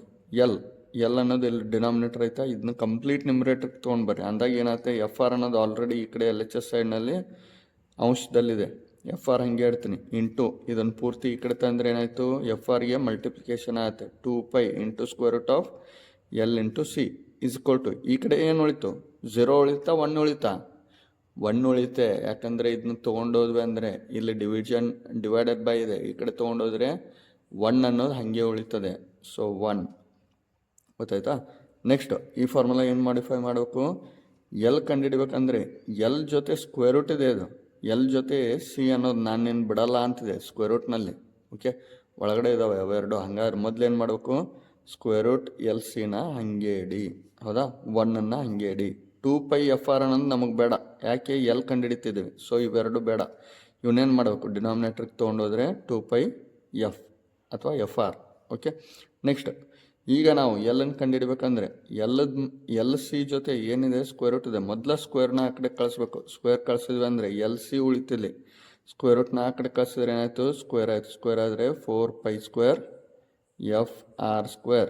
ಈ ಮ್ಯಾಥಮೆಟಿಕ್ಸ್ ಸ್ಟೆಪ್ಸ್ ಸಹಿತ ಎಷ್ಟೋ ಜನಕ್ಕೆ ಸ್ಟೂಡೆಂಟ್ಸಿಗೆ ಬರಲ್ಲ. ನೆಕ್ಸ್ಟ್ ಎಲ್ ಬೇಕು, ಸಿ ಅದ್ರ ಜೊತೆ ಬಿಡಲ್ಲ ಅಂತಿದೆ, ಅದನ್ನ ಕಳಿಸಿದ್ರೆ ಈ ಕಡೆ ಕಳಿಸಿದ್ರೆ ಗುಣಾಕಾರ ಇದ್ದಿದ್ದು ಭಾಕಾರ. ದೇರ್ಫೋರ್ ಏನಾಯ್ತು ಇದು ಫಾರ್ಮುಲಾ, 4π² FR² ಡಿವೈಡೆಡ್ ಬೈ ಸಿನ C² ಸಿ ಅಷ್ಟೇ. ಗೊತ್ತಾಯ್ತಾ? ಓಕೆ, ಇದು ಫಾರ್ಮುಲಾ ಡೈರೆಕ್ಟಾಗಿ ಎಲ್ಲಿ ಕಂಡುಹಿಡಿತಾರೆ. ನೆಕ್ಸ್ಟ್ ಏನು ಕೇಳ್ತಿದ್ದಾನೆ ಅವನು, also find the value of the maximum current. Maximum current ಅಂತೇಳಿ ಅಂದರೆ ನಾವು ಫಾರ್ಮುಲಾ ಗೊತ್ತು, Z = ಏನು, VRMS ಡಿವೈಡೆಡ್ ಬೈ IRMS. ಹೌದಾ? ಸೊ IRMSನ ನೀವು ಕ್ಯಾಲ್ಕುಲೇಟ್ ಮಾಡ್ಬೋದಾ? VRMS ಆಲ್ರೆಡಿ ಕೊಟ್ಟಿದ್ದಾನೆ, Z ಗೊತ್ತಿದೆ. ಹೌದಾ? IRMS ಡೈರೆಕ್ಟಾಗಿ ಕ್ಯಾಲ್ಕುಲೇಟ್ ಮಾಡ್ಬೋದಾ? ಸೊ IRMS ಸಿಕ್ಕ ಮೇಲೆ ನಿಮಗೆ ಡೌಟ್ ಆಗ್ಬೋದು, ಮ್ಯಾಕ್ಸಿಮಮ್ ಕರೆಂಟ್ ಅಂದರೆ I0 ಅಂತೇಳಿ. IRMS ಫೈಂಡ್ ಮಾಡಿ, I0 ಪೀಕ್ ಕರೆಂಟನ್ನು ಫೈಂಡ್ ಮಾಡಿ. ಪೀಕ್ ಕರೆಂಟ್ ಅಂತೇಳಿ ಕೇಳಿದ್ನಂದರೆ ಆ್ಯಕ್ಚುಲಿ ಪೀಕ್ ಕರೆಂಟ್ I0ನೇ ಕಂಡುಹಿಡಬೇಕು. ಇಲ್ಲಿ ಮ್ಯಾಕ್ಸಿಮಮ್ ಕರೆಂಟ್ ಅಂತೇಳಿ ಅನ್ನಂದರೆ IRMS ಕ್ಯಾಲ್ಕುಲೇಟ್ ಮಾಡಿದ್ರೆ ಸಾಕು. ಬಟ್ ಎನಿವೇಸ್ ಒಂದು ಸ್ಟೆಪ್ ಇನ್ನೊಂದು ಸ್ಟೆಪ್ ಎಕ್ಸ್ಟ್ರಾ ಆಗುತ್ತೆ, ಪೀಕ್ ಕರೆಂಟನ್ನು ಕ್ಯಾಲ್ಕುಲೇಟ್ ಮಾಡಿ. I0 ಫಾರ್ಮುಲಾ ಏನು ಹಂಗಾದರೆ, √2 × IRMS. ಗೊತ್ತಾಯ್ತಲ್ಲ? ಸೊ ಎಲ್ಲ ಸ್ಟೆಪ್ಸು ಕವರ್ ಆದವು, ಜಸ್ಟ್ ನಾನು ಕ್ಯಾಲ್ಕುಲೇಟ್ ಮಾಡ್ತಿಲ್ಲ ಅಷ್ಟೇ. Okay, good. ಐ ಹೋಪ್ ನಿಮಗಿದು ಅಂಡರ್ಸ್ಟ್ಯಾಂಡ್ ಆಯಿತು ಅಂತ ಅನ್ಕೊತೀನಿ. ನೆಕ್ಸ್ಟ್ ಪ್ರಾಬ್ಲಮಿಗೆ ಹೋಗೋಣ. 14th problem. ನಿಮಗೆ ಇದರಲ್ಲಿ ಏನಾದರೂ ಡೌಟ್ ಇತ್ತು ಅಂತ ಅಂದರೆ ನೀವು ಕಮೆಂಟ್ ಮಾಡ್ಬೋದು. ನನ್ನ ಸ್ಟೂಡೆಂಟ್ಸು ಡೈರೆಕ್ಟಾಗಿ ವಾಟ್ಸಪ್ ಮಾಡ್ಬೋದು ಅಥವಾ ಕಾಲ್ ಮಾಡ್ಬೋದು. Okay, next question number 14. Question number 14ನಲ್ಲಿ ಏನು ಕೊಟ್ಟಿದ್ದಾನೆ, ರೆಸಿಸ್ಟರ್ ಕೊಟ್ಟಿದ್ದಾನೆ. ಬೇಗ ಬೇಗ ಬರ್ಕೊಳ್ಳೋಣ. 100 ohms. ಓಕೆ, ನೆಕ್ಸ್ಟ್ ಏನು ಕೊಟ್ಟಿದ್ದಾನೆ, resistor pure inductance of the coil L = 0.5 Henry. Next ಏನು ಕೊಟ್ಟಿದ್ದಾನೆ, capacitor in the circuit and capacitor are in the circuit. ಹಾಗಾದ್ರೆ ಇದು ಯಾವ ಸರ್ಕ್ಯೂಟ್ ಆಯಿತು, LCR. ಕೆಪಾಸಿಟರ್ನ ಎಷ್ಟಿದೆ ಅಂತೇಳಿ ಕೊಟ್ಟಿಲ್ಲ. ಹಾಗಾದ್ರೆ ಆಬ್ವಿಯಸ್ಲಿ ಏನು ಕೇಳ್ತಾನೆ ಅವನು, ಕೆಪಾಸಿಟರ್ ಬಗ್ಗೆನೇ ಕೇಳ್ತಾನೆ. ಸೊ ವೋಲ್ಟೇಜ್ ಎಷ್ಟು ಕೊಟ್ಟಿದ್ದಾನೆ, 200 ವೋಲ್ಟ್. ಆ್ಯಂಡ್ ಫ್ರೀಕ್ವೆನ್ಸಿ ಎಷ್ಟು ಕೊಟ್ಟಿದ್ದಾನೆ, 50 Hz. ಹೌದಾ? ಇನ್ the circuit current ahead of the voltage by. Very good. ಇಲ್ಲೇನು ಮಾಡ್ತಿದ್ದಾನೆ, ಇನ್ the circuit current is ahead by the voltage. Current is ahead ಅಂದರೆ ನೀವೇನು ಹಾಕಬೇಕು, ಗ್ರಾಫ್ ಹಾಕಬೇಕು. ಕರೆಂಟ್ ಅನ್ನೋದು ಆಲ್ವೇಸ್ X-axisನಲ್ಲಿ ತೊಗೊಂತೀವ. ಹೌದಾ? ಗ್ರಾಫ್ ಹಾಕೋ ಅವಶ್ಯಕತೆ ಇಲ್ಲ, ಬಟ್ ಅಟ್ಲೀಸ್ಟ್ ನಿಮಗೆ ಕಾನ್ಸೆಪ್ಟ್ನ ಅಂಡರ್ಸ್ಟ್ಯಾಂಡ್ ಮಾಡ್ಕೊಳ್ಳಿ ಅನ್ನೋದಷ್ಟೇ.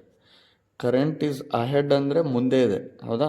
ನಾವು X-axisನಲ್ಲಿ ಕರೆಂಟ್ ತೊಗೊಂಡ್ವಿ ಅಂದರೆ 30 ಡಿಗ್ರಿ ಹಿಂದೆ, ಕರೆಂಟ್ ಅನ್ನೋದು 30 ಡಿಗ್ರಿ ವೋಲ್ಟೇಜ್ಗಿಂತಲೂ ಮುಂದೆ ಇದೆ. ಹಂಗಾದ್ರೆ ನಾವು ಈ ಕಡೆ ಹೋದ್ರೆ ಏನಾಯಿತು, 30 ಡಿಗ್ರಿ ಇಲ್ಲಿ ತೊಗೊಂಡ್ರೆ ವೋಲ್ಟೇಜ್ ಹಿಂಗೆ ಹಾಕಿದ್ರೆ ಇದು +30 ಡಿಗ್ರಿ ಅಂದರೆ ವೋಲ್ಟೇಜ್ ಮುಂದಾಗ್ಬಿಡ್ತು, ಕರೆಂಟ್ ಹಿಂದಾಯಿತು. ಹಾಗಾದ್ರೆ 30 ಡಿಗ್ರಿ ಅಷ್ಟೇ ಕೊಟ್ಟಿದ್ದಾನೆ, ಬಟ್ ಕರೆಂಟ್ ಮುಂದಿರಬೇಕು ಅಂದರೆ ನಾವು ಯಾವಾಗಲೂ ಆ್ಯಂಗಲ್ ಕ್ಯಾಲ್ಕುಲೇಟ್ ಮಾಡೋದು ಹಿಂಗಲ್ಲ, ಆ್ಯಂಟಿ ಕ್ಲಾಕ್ ವೈಸ್. ದೇರ್ಫೋರ್ ಅಂದರೆ φ = 30 ಡಿಗ್ರಿ. ಓಕೆ, ವೋಲ್ಟೇಜ್ಗಿಂತಲೂ ಕರೆಂಟು 30 ಡಿಗ್ರಿ ಮುಂದೆ ಇದೆ. ದೇರ್ಫೋರ್ φ ಎಷ್ಟು ಕೊಟ್ಟಿದ್ದಾನೆ, 30 ಡಿಗ್ರಿ ಕೊಟ್ಟಿದ್ದಾನೆ. φ ಕೊಟ್ಟಿದ್ದಾನೆ ಅಂದ ತಕ್ಷಣ ನಿಮ್ಗೆ ತಲೆಯಲ್ಲಿ ಬರಬೇಕಾಗಿರೋ ಫಾರ್ಮುಲಾ ಯಾವುದು, φ = tan ಇನ್ವರ್ಸ್. ಹೌದಲ್ವಾ? tan inverse XL - XC / R. Okay, anyways find the value of the capacitance. Simple, ಇದರಲ್ಲಿ ಹೆಂಚಿನ ಮಾರೆ ಅಂತಿದೆ. XL = ಫಾರ್ಮುಲಾ ಏನು, 2πf × L. ಹೌದಾ? ಸೊ L ಕೊಟ್ಟಿದ್ದಾನೆ, XL ಕ್ಯಾಲ್ಕುಲೇಟ್ ಮಾಡ್ತಾರೆ, XL ಸಿಕ್ತು. R ಕೊಟ್ಟಿದ್ದಾನೆ. ಸೊ ಡೈರೆಕ್ಟಾಗಿ φ ಕೊಟ್ಟಿದ್ದಾನೆ. φ = tan inverse of XL - XC / R. ಹೌದಾ? ಸಿ ಆ್ಯಕ್ಚುಲಿ ಏನು ನಾವು ಇನ್ ಟರ್ಮ್ಸ್ ಆಫ್ ವೋಲ್ಟೇಜ್ ಹೇಳ್ತೇವೆ, ವೋಲ್ಟೇಜ್ ಲ್ಯಾಗ್ಸ್ ದ ಕರೆಂಟ್ ಅಂತೇಳಿ. ದೇರ್ಫೋರ್ ನೀವು ಇಲ್ಲಿ -30 ಡಿಗ್ರಿ ಅಂತೇಳಿ ತೊಗೊಂಡ್ರೆ ಮೈನಸ್ ಆ್ಯಂಡ್ ಇಲ್ಲಿ ಮೈನಸ್ ಉಳಿತದೆ, ಇವೆರಡು ಮೈನಸ್ ಕ್ಯಾನ್ಸಲ್ ಆಗ್ತವೆ. ಇಲ್ಲ ಅಂತೇಳಿ ಅಂದರೆ ನೀವು ಇದನ್ನ ಪ್ಲಸ್ ಅಂತೇಳಿ ತೊಗೊಳ್ಳೋದಾಯ್ತಂದರೆ ಡೈರೆಕ್ಟಾಗಿ ನೀವು ಇದನ್ನ ಪ್ಲಸ್ ತೊಗೊಂಡ್ರೆ ಟ್ಯಾನನ್ನು ಈ ಕಡೆ ತೊಗೊಂಡು ಬಂದರೆ tan 30 ಡಿಗ್ರಿ ಅಂತೇಳಿ ಆಯ್ತು. tan 30 degree. tan 30 ಅಂದರೆ ಎಷ್ಟು, 1/√3. ಇವು ಸಹಿತ ವ್ಯಾಲ್ಯೂ ಅಷ್ಟು ಸ್ಟೂಡೆಂಟ್ಸಿಗೆ ಬರಲ್ಲ, ಬಾಯಟ್ ಮಾಡಿ ಅಟ್ಲೀಸ್ಟ್ ಈಗಾದರೂ. ಓಕೆ, XL ನಿಮಗೆ ಗೊತ್ತಿದೆ. ಹೌದಾ? tan 30 = ಏನು ಉಳಿತಿಲ್ಲ ಫಾರ್ಮುಲಾ, XL / XC / XL ಗೊತ್ತಿದೆ. R ಅಂದರೆ ಎಷ್ಟಿದೆ, 100 ಇದೆ. ಹೌದಾ? XL ಕ್ಯಾಲ್ಕುಲೇಟ್ ಮಾಡಿರ್ತೀರ. ಓಕೆ, ಆರ್ ಗೊತ್ತಿದೆ, ಎಕ್ಸ್ ಸಿ ಕ್ಯಾಲ್ಕುಲೇಟ್ ಮಾಡ್ತಾರೆ. ಎಕ್ಸ್ ಸಿ ಕ್ಯಾಲ್ಕುಲೇಟ್ ಮಾಡಿದ ಮೇಲೆ ಸಿ ಕಂಡುಹಿಡಿದಂಗೆ X C equal to formula 1/2π/FC. ನೋಡಿ, ನೀವು ಬರೀ ಫಾರ್ಮುಲಾ ಹೇಳ್ಕೊಂಡು ಹೋದರೆ ಸಾಕು, ಬೈಟ್ ಆಗ್ಬಿಡುತ್ತೆ. ಓಕೆ, ಗೊತ್ತಾಯ್ತಲ್ಲ. ಇದರಲ್ಲಿ ಅಷ್ಟೊಂದು ರಫ್ ವರ್ಕ್ ಮಾಡೋದು, 5 ಕೊಟ್ಟಿದ್ದಾನೆ ಅಂದ ತಕ್ಷಣ ಸ್ವಲ್ಪ ನಿಮಗೆ ಗೊತ್ತಾಗ್ಬಿಡ್ಬೇಕು. ಓಕೆ, ನೆನಪಿಟ್ಕೊಳ್ಳಿ sir, L C R circuit ಕೊಟ್ಟಿದ್ದಾನೆ, ಫೇಸ್ ಏನಕ್ಕೆ ಕೊಡಬೇಕು? ಫೇಸ್ ಇರಬಾರ್ದಲ್ಲ. ಫೇಸ್ ಇರಲಿಲ್ಲ ಅಂತೇಳಂದರೆ ಅದು ರಿಸೋನೆಂಟ್ ಸರ್ಕ್ಯೂಟ್ ಇದ್ದಂಗೆ. ಎಲ್ ಸಿ ಆರ್ ಸರ್ಕ್ಯೂಟ್ನಲ್ಲಿ ಫೇಸ್ ಇರಲೇಬಾರ್ದು ಅಂತೇಳಿ ಏನೂ ಇಲ್ಲ, ಫೇಸ್ ಡಿಫ್ರೆನ್ಸ್ ಇರುತ್ತೆ. ಓಕೆ, ಅವ್ನು ಕೊಟ್ಟ ಅಂದರೆ ನೀವು ಈ ಫಾರ್ಮುಲಾ ಯೂಸ್ ಮಾಡಬೇಕು, ಕೊಡದೇ ಇದ್ದರೆ ಬೇರೆ ಬೇರೆ ಫಾರ್ಮುಲಾಸ್ ಯೂಸ್ ಮಾಡಿಕೊಂಡು ಕಂಡುಹಿಡಬೇಕು. ಗೊತ್ತಾಯ್ತಲ್ಲ? Okay, let us move on to the question number 15.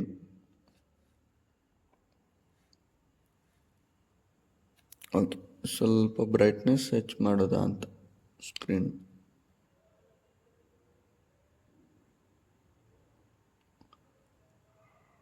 ಒಂದು ನಿಮಿಷ, ಬ್ರೈಟ್ನೆಸ್ನ ಹೆಚ್ಚು ಮಾಡ್ತಾ ಇದ್ದೇನೆ.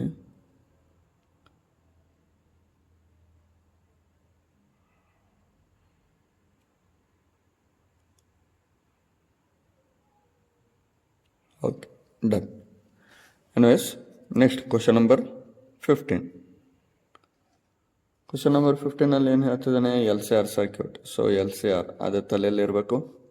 ನೆಕ್ಸ್ಟ್ ಎಲ್ ಇಸ್ ಕೊಟ್ಟು ಕೊಟ್ಟಿದ್ದಾನೆ, ಆರ್ ಕೊಟ್ಟಿದ್ದಾನೆ, ವಿ ಆರ್ ಎಮ್ ಎಸ್ ಕೊಟ್ಟಿದ್ದಾನೆ, ಇನ್ನೊಂದು ಯಾವುದು ಎಫ್ ಕೊಟ್ಟಿದ್ದಾನೆ. V R M S F ಕೊಟ್ಟಿದ್ದಾನೆ. Calculate the value of the capacitance. Capacitance is equal to question mark. ಹೌದಾ? That drives the circuit into resonance. ಹಂಗಾದ್ರೆ ಕೊಟ್ಟಿರೋ ಫ್ರೀಕ್ವೆನ್ಸಿ ಯಾವುದಾಯ್ತು? F R. ಓಕೆ, ಕೊಟ್ಟಿರೋ ಫ್ರೀಕ್ವೆನ್ಸಿ ಎಫ್ ಆರ್ ಆಯಿತು. ಗೊತ್ತಾಯ್ತಾ? ಹಂಗಾದ್ರೆ ನೆಕ್ಸ್ಟ್ ರೆಸೊನೆನ್ಸ್ ಅಂದ ತಕ್ಷಣ ನಿಮ್ಗೆ ಏನು ನೆನಪಾಗಬೇಕು? ರೆಸೊನೆನ್ಸ್ ಸರ್ಕ್ಯೂಟ್ ಅಂದರೆ L C is equal to X C. ಹೌದಾ? ಎಲ್ ಕೊಟ್ಟಿದ್ದಾನೆ, ಡೈರೆಕ್ಟಾಗಿ ಎಕ್ಸ್ ಎಲ್ ಕ್ಯಾಲ್ಕುಲೇಟ್ ಸಾರಿ, ನಾನು ಆಗಲೇ ತಪ್ಪು ಹೇಳಿದ್ನಲ್ಲ, L C is equal to ಅಂತೇಳಿ X L is equal to X C. ಹೌದಾ? ಎಕ್ಸೆಲ್ ಕ್ಯಾಲ್ಕುಲೇಟ್ ಮಾಡ್ಬೋದು ಡೈರೆಕ್ಟಾಗಿ. ಎಕ್ಸೆಲ್ ಕ್ಯಾಲ್ಕುಲೇಟ್ ಮಾಡಿದರೆ ಸಿ ಡೈರೆಕ್ಟಾಗಿ ಕಂಡು ಹಿಡಿಬೋದಾ? ಡನ್, ಮುಗೀತು ಒಂದು part. Okay, next B. A ಪಾರ್ಟ್ನಲ್ಲಿ ನಾವು ಕಂಡುಹಿಡಿದ್ವಿ, ಎ ಪಾರ್ಟ್ನಲ್ಲಿ ಈ ಫಾರ್ಮುಲಾ ಯೂಸ್ ಮಾಡ್ಕೊಂಡು. ನೆಕ್ಸ್ಟ್ ಬಿ ಪಾರ್ಟ್ ಹೆಂಗೆ ಕಂಡುಹಿಡಿತೀರಾ? Find the value of the voltage across the inductor at resonance. Okay, find the value of the voltage across. ನಾನು ಹೇಳಿದ್ದೀನಲ್ಲ, ಹಿಂದ್ಗಡೆ ಒಂದು ಪ್ರಾಬ್ಲಮ್ನಲ್ಲಿ ಕ್ಯಾಲ್ಕುಲೇಟ್ ಮಾಡಿದ್ವಿ. ಹೆಂಗೆ ಮಾಡಿದ್ವಿ? ಇಲ್ಲಿ individual voltage, individual elements. So ಒಂದು ನಿಮಿಷ, ಯಾವ ಪ್ರಾಬ್ಲಮ್ ಅದು? Question number 8. ಕ್ವಶನ್ ನಂಬರ್ 8ನಲ್ಲಿ find the voltage across each element ಅಂತೇಳಿ ಅಂದಿದ್ದ. ಹೌದಾ? ಈಚ್ ಕಾಂಪೋನೆಂಟ್ಸ್ ಅಂತೇಳಿ ಅವಾಗ ನಿಮಗೆ ಹೇಳಿದ್ನಿ. ಹೌದಾ? ಸೊ ಇಲ್ಲಿ ಯಾವುದಾದ್ರು ಕೇಳ್ತಿದ್ದಾನೆ, ಪರ್ಟಿಕ್ಯುಲರ್ಲಿ ಇಲ್ಲಿ ಕೇಳ್ತಾ ಇರೋದು ವೋಲ್ಟೇಜ್ ಅಕ್ರಾಸ್ ಸೆಲ್ಫ್ ಅಥವಾ ಇಂಡಕ್ಟರ್ ಅಂತೇಳಿ ಕೇಳ್ತಿದ್ದಾನೆ. Inductor L C R circuit ಇದೆ, ಇಂಡಕ್ಟರ್ದಷ್ಟೇ ವೋಲ್ಟೇಜ್ ಕಂಡು ಹಿಡಿಬೇಕಂದ್ರೆ ಇಲ್ಲಿ ಫಾರ್ಮುಲಾ ಇದೆಯಲ್ಲ, V L is equal to I into X L. ಹೌದಾ? ಸೊ ಅವನು ಎಷ್ಟು ಕೇಳ್ತಿದ್ದಾನೆ ಅಷ್ಟೇ ಫೈನ್ ಮಾಡಿದ್ರೆ ಸಾಕು ನಮಗೆ. ವಿ ಎಲ್ ಫೈನ್ ಮಾಡಿದರೆ ಸಾಕು. ವಿ ಸಿ ಅದನ್ನೇನು ಕೇಳ್ತಿಲ್ಲ, ಅಂದರೆ ವೋಲ್ಟೇಜ್ ಅಕ್ರಾಸ್ ಕೆಪಾಸಿಟರ್ ಅದೇನು ಕೇಳ್ತಿಲ್ಲ. Therefore V L is equal to ಎಷ್ಟು ಬರುತ್ತೆ? I into X L. I ಅಂದರೆ ಎಷ್ಟು ಅಂತೆಯ? I R M S. I R M S ಹೆಂಗೆ ಕ್ಯಾಲ್ಕುಲೇಟ್ ಮಾಡ್ತೀರಾ? V R M S is equal to ಅಥವಾ ಝಡ್ ಇಸ್ ಕೊಲ್ ಟು ಏನು ಬರುತ್ತೆ? V R M S divided by I R M S. ಹೌದಾ? So Z ಹೆಂಗೆ find ಮಾಡ್ತೀರಾ? Resonance circuit at resonance ಅಂತೇಳಿ ಕೇಳ್ತಾನ. Z is equal to R ಆಗುತ್ತೆ. R ಅನ್ನೋದು ಕೊಟ್ಟಿದ್ದಾನೆ already. So Z is equal to R ಹಾಕಿ ವಿ ಆರ್ ಎಮ್ ಎಸ್ ಕೊಟ್ಟಿದ್ದಾನೆ. ಹೌದಾ? ವಿ ಆರ್ ಎಮ್ ಎಸ್ ಗೊತ್ತು, ಝಡ್ ಗೊತ್ತು, I R M S calculate ಮಾಡ್ತೀರಾ, ಎಕ್ಸ್ ಎಲ್ ಗೊತ್ತು. So X L into I R M S ಮಾಡಿದರೆ ನಿಮಗೆ voltage ಸಿಗುತ್ತೆ. ಗೊತ್ತಾಯ್ತದಲ್ಲ? Okay, very good. ತುಂಬ ಬ್ರಿಲಿಯಂಟ್ ಇದ್ದೀರಾ ನೀವು ಸ್ಟೂಡೆಂಟ್ಸು. ನಾನೇನು ಹೇಳೋದು ಅಷ್ಟೊಂದು ಅವಶ್ಯಕತೆ ಇಲ್ಲ. ಜೋಕ್ ಮಾಡ್ತಾ ಇದ್ದೀನಿ, ಪರವಾಗಿಲ್ಲ. Okay, next question number 16. Question number 16 ಏನು ಕೊಟ್ಟಿದ್ದಾನೆ? L C R circuit. ಹೌದಾ? ಕನ್ಸಿಸ್ಟ್ ಆಫ್ ಇಂಡಕ್ಟರ್ ಕೊಟ್ಟಿದ್ದಾನೆ, ಎಲ್ ಕೊಟ್ಟಿದ್ದಾನೆ. ನೆಕ್ಸ್ಟ್ ಕೆಪಾಸಿಟರ್ ಸಿ ಕೊಟ್ಟಿದ್ದಾನೆ ಆ್ಯಂಡ್ ಆರ್ ಕೊಟ್ಟಿದ್ದಾನೆ. ಎಲ್ ಸಿ ಆರ್ 3 ಕೊಟ್ಟಿದ್ದಾನೆ. ಆಬ್ವಿಯಸ್ಲಿ 3 ಕೊಟ್ಟಿದ್ದಾನೆ ಅಂದರೆ ನಿಮಗೆ ತಲೆಯಲ್ಲಿ ಏನು ಬರಬೇಕು? ಎಕ್ಸೆಲ್ ಕಂಡುಹಿಡಿಬೋದು, ಎಕ್ಸಿ ಕಂಡುಹಿಡಿಬೋದು, ಝಡ್ ಕಂಡುಹಿಡಿಬೋದು. ಇಂಪಿಡೆನ್ಸ್ ಡೈರೆಕ್ಟ್ ಆಯ್ತಲ್ಲ, ಎಲ್ಲಿ ಬರಬೇಕು. It's okay. ಎನಿವೇಸ್ ನೆಕ್ಸ್ಟ್ ಏನು ಕೊಟ್ಟಿದ್ದಾನೆ, ವಿ ಕೊಟ್ಟಿದ್ದಾನೆ voltage of the source. V ಕೊಟ್ಟಿದ್ದಾನೆ, ಎಫ್ ಕೊಟ್ಟಿಲ್ಲ ಅಂತೇಳಿ ಅಂದರೆ ಅಬ್ವಿಯಸ್ಲಿ ನಿಮಗೆ ಅಲ್ಲಿ ವೇರಿಯಬಲ್ ಫ್ರೀಕ್ವೆನ್ಸಿ ಅಂತೇಳಿ ಕೊಟ್ಟಿದ್ದಾನೆ.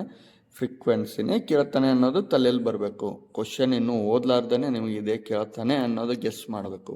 Okay okay anyways, so first sub question ನೀವು ನೋಡಿದ್ರೆ ಅಂದರೆ ಅಲ್ಲಿ ಏನು ಕೇಳ್ತಿದ್ದಾನೆ, ಆಬ್ವಿಯಸ್ಲಿ ಫ್ರೀಕ್ವೆನ್ಸಿ ಆಟ್ ರೆಸೊನೆನ್ಸ್. ಹಂಗಾರೆ ಎಫ್ ಆರ್ ಫಾರ್ಮುಲಾ ಏನು, direct formula 2π√LC. Okay, next solve ಮಾಡಿದ್ರೆ ಮುಗಿದೋಯ್ತು, ಎಫ್ ಆರ್ನ ಕಂಡುಹಿಡಿದ್ರಿ. ನೆಕ್ಸ್ಟ್ ಏನು ಕೇಳ್ತಿದೆ, ಫೈಂಡ್ ದ ಇಂಪಿಡೆನ್ಸ್ ಆಲ್ರೆಡಿ ನಾವು ತಲೆಯಲ್ಲಿ ಕ್ಯಾಲ್ಕುಲೇಟ್ ಮಾಡಾಯಿತು. ಜೈ ಹೋ ಜೈ ಹಿಂದ್. Next amplitude of the current in the circuit at the resonance. Amplitude of the current is nothing but IRMS ಕಂಡುಹಿಡಿದು ನಾನೇನು ಹೇಳಿದ್ದೀನಿ, I0ನು ಕಂಡುಹಿಡೀರಿ. ಗೊತ್ತಾಯ್ತಾ, ಎರಡನ್ನು ಕಂಡುಹಿಡೀರಿ. IRMS ಹೆಂಗೆ ಕಂಡುಹಿಡ್ತೀರಾ, ವೋಲ್ಟೇಜ್ ಕೊಟ್ಟಿದ್ದಾನೆ, ಝಡ್ ಗೊತ್ತಾಯಿತು. ಸೊ ಸೇಮ್ Z ಹಿಂದ್ಗಡೆ ಹಾಕಿದ್ವಲ್ಲ, VRMS / IRMS. IRMS ಸಿಗುತ್ತೆ, I0 ಕಂಡುಹಿಡಿತೀರ. ಓಕೆ ಡನ್, ಖತಮ್. ನೆಕ್ಸ್ಟ್ ಕ್ವಶನ್ ನಂಬರ್ 17 ಇಲ್ಲೇ ಮಾಡಿಬಿಡೋಣ. ಓಕೆ, ಯಾಕಂದ್ರೆ ಪೇಜ್ ವೇಸ್ಟ್ ಮಾಡ್ಬೋದು ಬೇಡ. ಒಂದೊಂದು ಪೇಜು ಮರ ಕಡಿದಾಕಿ ಪೇಜ್ ಮಾಡ್ತಿರ್ತಾರೆ. ಸರ್ ಇಲ್ಲಿ ಬಿಟ್ಟಿದ್ದಾರಲ್ಲ ಜಾಗ, ಅಲ್ಲಿ ಮಾಡೋಣ ಇನ್ನೊಂದು ಕ್ವಶನ್, ಚಿಂತೆ ಮಾಡಬೇಡಿ. ಓಕೆ, ಕ್ವಶನ್ ನಂಬರ್ 17 ಇಲ್ಲೇ ತೊಗೊಂಡ್ಬಿಡಿ, ಇಲ್ಲಿ ಜಾಗ ಇದೆ ಮೇಲ್ಗಡೆ. ಓಕೆ, ಕ್ವಶನ್ ನಂಬರ್ 17 ಅಷ್ಟರಲ್ಲೇ ಮುಗಿಸ್ಬಿಡೋಣ. ಏನು ಕೊಟ್ಟಿದ್ದಾನೆ, and inductor and resistance are connected in series. Okay done. Voltage ಕೊಟ್ಟಿದ್ದಾನೆ 100 volt. Okay, next 15 hertz frequency ಕೊಟ್ಟಿದ್ದಾನೆ, ವೋಲ್ಟೇಜ್ ಕೊಟ್ಟಿದ್ದಾನೆ. If the current in the circuit is 1 ampere, current in the circuit peak current ಅಂತೇಳಿ ಹೇಳ್ತಾ ಇಲ್ಲ ಅವನು. Therefore ಕೊಟ್ಟಿರೋಂಥ current ಯಾವುದು, RMS current. ಎಷ್ಟಿದೆ, 1 ampere. Okay, RMS current ಕೊಟ್ಟಿದ್ದಾನೆ, RMS ವೋಲ್ಟೇಜ್ ಕೊಟ್ಟಿದ್ದಾನೆ. ಹಂಗಾರೆ ನಾವೇನು ಕ್ಯಾಲ್ಕುಲೇಟ್ ಮಾಡ್ಬೋದು, ಝಡ್ ಕ್ಯಾಲ್ಕುಲೇಟ್ ಮಾಡ್ಬೋದಾ. ಓಕೆ ನೋಡೋಣ ಮುಂದೆ. Current lags the voltage by, current lags the voltage ಅಂದ್ರೇನು, ಕರೆಂಟು ಹಿಂದೆ ಉಳಿತಾ ಇದೆ. ಕರೆಂಟ್ನ ನಾವು ಯಾವ ಆಕ್ಸಿಸ್ನಲ್ಲಿ ತೊಗೊತೀವಿ, ಹಾರಿಜಾಂಟಲ್ ಆಕ್ಸಿಸ್ನಲ್ಲಿ ತೊಗೊತೀವಿ. ಕರೆಂಟ್ನ ನಾವು ಹಾರಿಜಾಂಟಲ್ ಆಕ್ಸಿಸ್ನಲ್ಲಿ ತೊಗೊಂಡ್ರೆ ಕರೆಂಟ್ ಹಿಂದೆ ಉಳಿಬೇಕು, ಅಂದರೆ ವೋಲ್ಟೇಜ್ ಮುಂದೆ ಹೋಗ್ಬೇಕು. ಅಂದರೆ ಈ ರೀತಿ, ಗೊತ್ತಾಗ್ತಿದೆಯಲ್ಲ. Okay done. So 17th question ಇಷ್ಟರಲ್ಲೇ ಮಾಡ್ತಾಯಿದ್ವಿ, ಮುಗಿಸ್ತೀವಿ ಅಂತೇಳಿ ಪಣ ಬೇರೆ ತೊಟ್ಟಿದ್ವಿ. π/3 ಅಂದರೆ ಎಷ್ಟು, ಫೇಸ್ π/3 ಅಂದರೆ ಎಷ್ಟು, π/3 ಅಂದರೆ 30 ಡಿಗ್ರಿನ 60 ಡಿಗ್ರಿನ, 60 ಡಿಗ್ರಿ ನೆನಪಿರಬೇಕು. ಹೆಂಗೆ ನೆನಪಿಡ್ತೀರಾ, ಕೆಳಗಡೆ 3 ಬಂತಂದರೆ ಅದು 60 ಡಿಗ್ರಿ, ಕೆಳಗಡೆ 6 ಬಂದರೆ ಅದು 30 ಡಿಗ್ರಿ. ಓಕೆ, ಡಿನಾಮಿನೇಟರ್ನಲ್ಲಿ 3 ಬಂದರೆ 60 ಡಿಗ್ರಿ, 6 ಬಂದರೆ 30 ಡಿಗ್ರಿ. ಅಟ್ಲೀಸ್ಟ್ ಸಿಂಪಲ್ ಥಿಂಗ್, ಅದನ್ನಾದ್ರೂ ನೆನಪಿಡ್ರಿ. ಓಕೆ ಎನಿವೇಸ್ ಇರಲಿ. π/3 ಫೇಸ್ ಡಿಫರೆನ್ಸ್ ಕೊಟ್ಟಿದ್ದಾನೆ. Calculate the resistance of the so resistance ಕೇಳ್ತಾ ಇದ್ದಾನೆ ಅಂದರೆ ಸಿಂಪಲ್. ಮೊದಲು ನಿಮಗೆ ಇದರಲ್ಲಿ ತಲೆಗೆ ಬರಬೇಕಾಗಿರೋದು ಏನಂತ ಹೇಳಿದಾನೆ, 5 ಕೊಟ್ಟಿದ್ದಾನೆ ಅಂತೇಳಿ ಅಂದರೆ 5 ಫಾರ್ಮುಲಾ ಏನು, tan inverse of XL - XC. ಇಲ್ಲಿ ಬರೀ ಯಾವ್ದು ಸರ್ಕ್ಯೂಟ್ ಇದು, ಬರೀ ಇಂಡಕ್ಟರ್ ಆ್ಯಂಡ್ ರೆಸಿಸ್ಟರ್ ಅಷ್ಟೇ ಕೊಟ್ಟಿದ್ದಾನೆ. ದೇರ್ಫೋರ್ ಇದು ಯಾವ ಸರ್ಕ್ಯೂಟು, LR ಸರ್ಕ್ಯೂಟ್. ಹೌದಾ. ಸೊ XL / R ಅಂತೇಳಿ ಆಗುತ್ತೆ. ಇದನ್ನು ತೊಗೊಂಡು ಬಂದರೆ ಅಂದರೆ ಅವಾಗ tan 60 ಅಂದರೆ ಎಷ್ಟು, tan 60 ಅಂದರೆ √3. ದೇರ್ಫೋರ್ ಆರ್ನ ಈ ಕಡೆ ತಂದ್ರೆ ಅಂದರೆ R ಏನಾಯಿತು, XL ಅಂದರೆ √3 ಟೈಮ್ಸ್ R ಅಂತೇಳಿ ಆಯಿತು. ಹೌದಾ. ಸೊ ದೇರ್ಫೋರ್ ನೆಕ್ಸ್ಟ್ ಇನ್ನೊಂದು ಏನು ಕಂಡುಹಿಡಿದ್ರಲ್ಲಿ, Z ಎಷ್ಟಾಯಿತು, VRMS / RMS. VRMS ಅಂದರೆ ಎಷ್ಟಿದೆ, 100 / ಕ್ಯಾಲ್ಕುಲೇಷನ್ ಮಾಡೇ ಬಿಡೋಣ, ಸ್ವಲ್ಪ ಇದು ಡಿಫ್ರೆಂಟ್ ಇದೆ ಪ್ರಾಬ್ಲಮ್. ದೇರ್ಫೋರ್ Z ಎಷ್ಟಾಯಿತು, 100 / 1. VRMS ಅಂದರೆ 100 ಕೊಟ್ಟಿದ್ದಾನೆ, IRMS ಅಂದರೆ 1 ಕೊಟ್ಟಿದ್ದಾನೆ. ಎಷ್ಟಾಯಿತು, 100 ohms. ಹೌದಾ. ಇಲ್ಲಿ ನಿಮಗೇನು ಬಂದಿದೆ, XL √3 ಟೈಮ್ಸ್ R. ಹೌದಾ. ದೇರ್ಫೋರ್ Z ಕಂಡಿದೆ. Z ಫಾರ್ಮುಲಾ ಏನಾಯ್ತು, √R² plus XL - XC. C ಇದೆಯಾ, ಇಲ್ಲ. ಹಾಗಾದ್ರೆ ಏನು ಮಾಡಬೇಕು, C ಅನ್ನೋದು ಅಬ್ಸೆಂಟ್ ಬಿಟ್ಟುಬಿಡ್ಬೇಕು, XL². ದೇರ್ಫೋರ್ Z² ಅಂತೇಳಿ ಅನ್ಬೋದಾ. Z² ಅಂದರೆ ಈ ಸ್ಕ್ವೇರ್ ರೂಟ್ ಹೋಗುತ್ತಾ. ಹೌದಾ. ದೇರ್ಫೋರ್ Z² ಅಂದರೆ ಎಷ್ಟಿದೆ, 100². 100² ಮಾಡಿದರೆ 10,000. ಓಕೆ, ಆರ್ ಅಂದರೆ ಗೊತ್ತಿಲ್ಲ, ಆರ್ ಸ್ಕ್ವೇರ್ ಹಂಗೆ ಇಡೋಣ. ಎಕ್ಸೆಲ್ ಅಂದರೆ ಎಷ್ಟಿದೆ? ಎಕ್ಸೆಲ್ ಅಂದರೆ √3r ಇದೆ. √3r ಎಕ್ಸೆಲ್ ಸ್ಕ್ವೇರ್ ಇದೆ. √3r ಸ್ಕ್ವೇರ್ ಮಾಡಿದರೆ ಎಷ್ಟಾಯಿತು? 3. ರೂಟು ಸ್ಕ್ವೇರ್ ಕ್ಯಾನ್ಸಲ್ ಆಯಿತು. ಆರ್ ಅಷ್ಟೇ ಉಳಿತಾ? ಇಲ್ಲ, ಯಾಕಂದರೆ ಸ್ಕ್ವೇರ್ ಕಂಪ್ಲೀಟ್ ಸ್ಕ್ವೇರ್ ಹಾಕಿದಂದರೆ ಸ್ಕ್ವೇರು ರೂಟು ಇಲ್ಲಿ ಕ್ಯಾನ್ಸಲ್ ಆಯಿತು. ಇಲ್ಲಿ ಆರ್ ಇದ್ದಿದ್ದು ಆರ್ ಸ್ಕ್ವೇರ್ ಆಗುತ್ತೆ.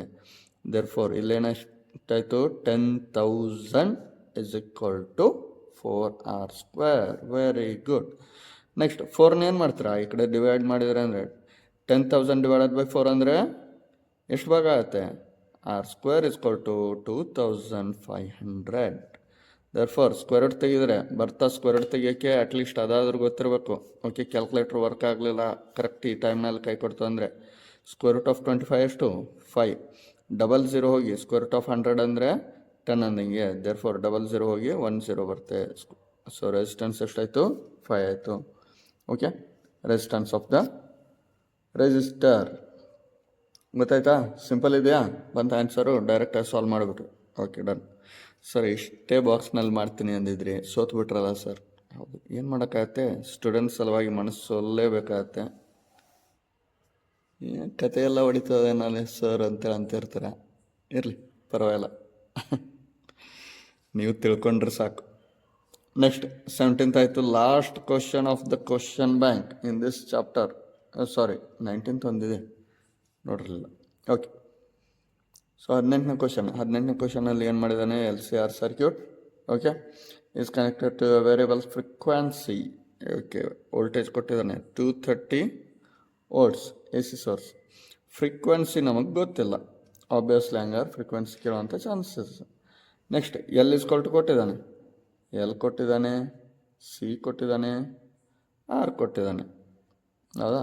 So determine the frequency that drives the current circuit at resonance. Obviously FR ಕೇಳ್ತಿದ್ದಾನೆ. FRನ ಫಾರ್ಮುಲಾ ಹಿಂದ್ಗಡೆ ಹಾಕಿದ್ವಲ್ಲ, FR = ಈ ಫಾರ್ಮುಲಾ ಹಾಕಿ FR ಕಂಡುಹಿಡಿತೀರ. So sub question A solve ಆಯಿತು. ನೆಕ್ಸ್ಟ್ ಸೆಕೆಂಡ್ ಕ್ವಶನ್ ಏನು ಕೇಳ್ತಿದ್ದಾನೆ? Calculate the impedance and the current ಆಗ್ತಿರೋದು. ಸಿಂಪಲ್ ಮರೆ, ಸೇಮ್ ಮೇಲ್ಗಡೆ ಎಷ್ಟು ಕ್ವಶನ್ ನಂಬರ್ 16 ಮಾಡಿದ್ವಲ್ಲ, ditto same to same. There is no change at all. We need some change. Okay, we need some change in the education system also, because nowadays education ಮಾತೇ ಇಲ್ಲ. Okay, anyways 19ನೇ question, last question of the question bank for this chapter, numerical problem. Okay, ನೋಡೋಣ ಏನು ಕೊಟ್ಟಿದ್ದಾನೆ. 19th question. So that ಮೇಲ್ಗಡೆ ಏನು confuse ಆಗೋದು ಬೇಡ. 19th ಕ್ವಶನ್ ಓದಿ. ಸೊ ಎ ರೆಸಿಸ್ಟರ್ ಕೊಟ್ಟಿದ್ದಾನೆ. ನೆಕ್ಸ್ಟು ಆ್ಯನ್ ಇಂಡಕ್ಟರ್ ಕೊಟ್ಟಿದ್ದಾನೆ. Next connected to a source AC, source of voltage ಕೊಟ್ಟಿದ್ದಾನೆ, ಫ್ರೀಕ್ವೆನ್ಸಿ ಕೊಟ್ಟಿದ್ದಾನೆ. Find the impedance of circuit, impedance ಕೇಳ್ತಿದ್ದಾನೆ. Next and current in the circuit ಕೇಳ್ತಿದ್ದಾನೆ. ಹಾಗಾದ್ರೆ ರೆಸಿಸ್ಟೆನ್ಸು, ಇಂಡಕ್ಟರ್ ಇನ್ನೊಂದು ಸರ್ತಿ ಕ್ವಶನ್ ಓದ್ಕೊಂಡ್ಬಿಡಿ, ಯಾಕಂದರೆ ಕೆಪಾಸಿಟರ್ ಅನ್ನೋದು ಎಲ್ಲಾದರೂ ವರ್ಡ್ ಕಾಣದೇ ಇರೋ ಹಂಗೆ ಚಿಕ್ಕದಾಗಿ ಇನ್ಕ್ಲೂಡ್ ಮಾಡಿರ್ಬೋತಾನೆ. ಕೆಪಾಸಿಟರ್ ಅನ್ನೋ ವರ್ಡ್ ಇತ್ತಂದರೆ ಅದು LCR ಸರ್ಕ್ಯೂಟ್ ಆಗುತ್ತೆ, ಇಲ್ಲದೇ ಇದ್ದರೆ LR ಸರ್ಕ್ಯೂಟ್ ಆಗುತ್ತೆ. ನೋಡೋಣ ಇನ್ನೊಂದು ಸರ್ತಿ ಕ್ವಶನ್ ನೋಡಿದ್ದಾನೆ. A resistor, okay, and capacitor, okay, are connected in series to the AC source of frequency of voltage 200 volt and frequency, okay, impedance calculate. So obviously ಇದು ಯಾವ ಸರ್ಕ್ಯೂಟ್ ಆಯಿತು? LR circuit. ಇಂಪಿಡೆನ್ಸ್ನ ಹೆಂಗೆ calculate ಮಾಡ್ತೀರಾ? XC ಅನ್ನೋದು absent, so R² + XL whole square. ಎಲ್ಲಿ ಗೊತ್ತಿದೆ? XL ಕಂಡುಹಿಡಿತೀರಾ, R ಕಂಡುಹಿಡಿತೀರಾ. ನೆಕ್ಸ್ಟ್ ಕ್ಯಾಲ್ಕುಲೇಟ್ ದ ಕರೆಂಟ್ ಹೆಂಗೆ ಕಂಡುಹಿಡಿತೀರಾ? VRMS ಗೊತ್ತಿದೆ, IRMS ಕಂಡುಹಿಡಿಯೋದು. Z ಬಂತಂದರೆ IRMS ಕಂಡುಹಿಡಿಯೋದು ಇದೆಯಲ್ಲ, IRMS ಕಂಡುಹಿಡಿದ್ರೆ I0 ರಿಸೋನೆನ್ಸ್ ಅಂತೇಳಿ ಕೇಳಿಲ್ಲ. ಸೊ ಡೋಂಟ್ ವರಿ, I0 ಅಂತೇಳಿ ಕಂಡುಹಿಡಿಬೇಡಿ. ರಿಸೋನೆನ್ಸ್ ಯಾವಾಗ ಬರುತ್ತೆ? ನಾನು ಹೇಳಿದ್ದೀನಲ್ಲ, ನಾನು ಆ್ಯಕ್ಚುಲಿ ಮಿಸ್ಟೇಕ್ ಮಾಡೋಕ್ಕೆ ಹೋಗ್ತಿದ್ದೆ, ನೀವು ಮಾಡಬಾರ್ದು. ರಿಸೋನೆನ್ಸ್ ಯಾವಾಗ ಬರುತ್ತೆ? LCR ಸರ್ಕ್ಯೂಟ್ ಇದ್ದಾಗ ಬರುತ್ತೆ. ಯಾಕೆ? LCR ಸರ್ಕ್ಯೂಟ್ ಇದ್ದಾಗ XL = XC. Very good. Okay, I hope you solved all the problems. Okay, ಇವನ್ನೆಲ್ಲ ಟ್ರೈ ಮಾಡಿ. ನಾನು ಹೇಳಿದ್ದೇನೆಲ್ಲ ವ್ಯಾಲ್ಯೂ ಕ್ಯಾಲ್ಕುಲೇಷನ್ ಮಾಡಿಲ್ಲ, ಇವೆಲ್ಲ ಪ್ರಾಬ್ಲಮ್ನ ಟ್ರೈ ಮಾಡಿ ನಿಮ್ಮ ಓನಾಗಿ ಫಾರ್ಮುಲಾಸ್ ಬ್ಯಾಟ್ ಮಾಡಿ. ಏನಾದರೂ ಡೌಟ್ ಇತ್ತಂದರೆ ಕಮೆಂಟ್ ಸೆಕ್ಷನಲ್ಲಿ ತಿಳಿಸಿ, ಅಥವಾ ನನ್ನ ಸ್ಟೂಡೆಂಟ್ಸು ಡೈರೆಕ್ಟಾಗಿ ನೀವು ನನಗೆ ವಾಟ್ಸಪ್ ಅಥವಾ ಕಾಲ್ ಮೂಲಕ ಕಾಂಟ್ಯಾಕ್ಟ್ ಮಾಡ್ಬೋದು. Thank you so much. Next ವಿಡಿಯೋನಲ್ಲಿ ನಾನು ಮೇ ಬಿ ಕರೆಂಟ್ ಎಲೆಕ್ಟ್ರಿಸಿಟಿನ ತುಂಬ ಜನ ರಿಕ್ವೆಸ್ಟ್ ಮಾಡ್ಕೊಂಡಿದ್ದಾರೆ, ಅದನ್ನ ಸಾಲ್ವ್ ಮಾಡಬೇಕು ಅಂತ ಹೇಳಿದ್ದೀನಿ. ನಮ್ಮ ಲೋಕಲ್ ಸ್ಟೂಡೆಂಟ್ಸ್ ಏನಿದ್ದಾರೆ ಅವ್ರು ತುಂಬ ಜನ ರಿಕ್ವೆಸ್ಟ್ ಮಾಡ್ಕೊತಿದ್ದಾರೆ. ಹಾಸ್ಟೆಲೇಟ್ಸಿಗೆ ಚೇತನ್ ಸರ್ ಅವರು ಕರೆಂಟ್ ಎಲೆಕ್ಟ್ರಿಸಿಟಿ ಪ್ರಾಬ್ಲಮ್ಸ್ನ ಹಾಸ್ಟೆಲ್ನಲ್ಲಿ ಸಾಲ್ವ್ ಮಾಡ್ತಾಯಿದ್ದಾರೆ. ಲೋಕಲ್ ಸ್ಟೂಡೆಂಟ್ಸು ರಿಕ್ವೆಸ್ಟ್ ಮಾಡ್ಕೊತಿದ್ದಾರೆ, ಕರೆಂಟ್ ಎಲೆಕ್ಟ್ರಿಸಿಟಿ ಪ್ರಾಬ್ಲಮ್ಸ್ನ ಸಾಲ್ವ್ ಮಾಡಿ ಹಾಕ್ತೀನಿ. Okay, thanks so much guys, bye ಬಾಯ್.